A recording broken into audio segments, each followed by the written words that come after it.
You can Yeah. limit the expenses greatly by putting everything under one roof, which is why quadplexes are really, really nice because you're getting 4 units, three if you're living in one, but eventually 4 units under one roof, under one HVAC system, one plumbing system, the whole Yeah. 9 yards, right? And which is why also they're a little bit rarer to find. People don't tend to sell these very often. Yeah. When you get them, you hold on to them for a long time, maybe even pass them on to your kids because they're a little bit of a cash cow, you know, something, like a triplex or a quadplex. Super exciting if you can acquire one of these things and really use it to your advantage with your home buying journey. And, it can become a really integral part of your personal wealth future. Yeah, I mean, hey, listen, in the last rental we were in, which was not a multi-unit, we found out we were going to stay here. We actually asked the landlord if he'd be willing to sell the house to us because we're thinking there's stuff we could do. We're already in here. And that was at the point where home prices were significantly going up where we were. And he just point blank said, no, this is part of my retirement plan. He owns several rentals, all close to where he lived.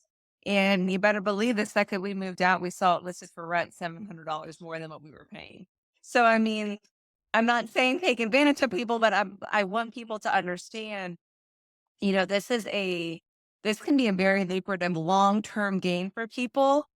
And Yeah. the initial cost is nothing because you're not putting money down. You're going to have closing costs probably, but you're not putting money down. Yeah. And depending on the rental and what they see, for what you can get for the rent, you can make that back fairly quickly.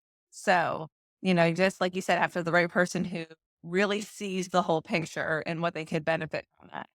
Yeah. Absolutely.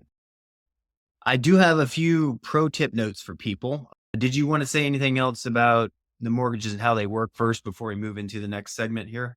No, I think we covered the bulk of it. Just would encourage people to, if you think you want to do this, look into this quickly, just so you have an idea on how realistic it is for you and kind of what parameters you would have to stay within for pre-approving.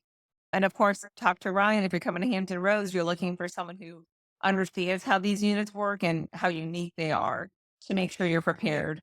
Yeah. Yeah. Absolutely. Couldn't agree more with all of that.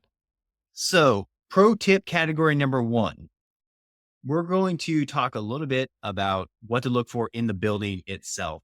One of the biggest things that I can tell people to look for is, are the units individually metered? What do I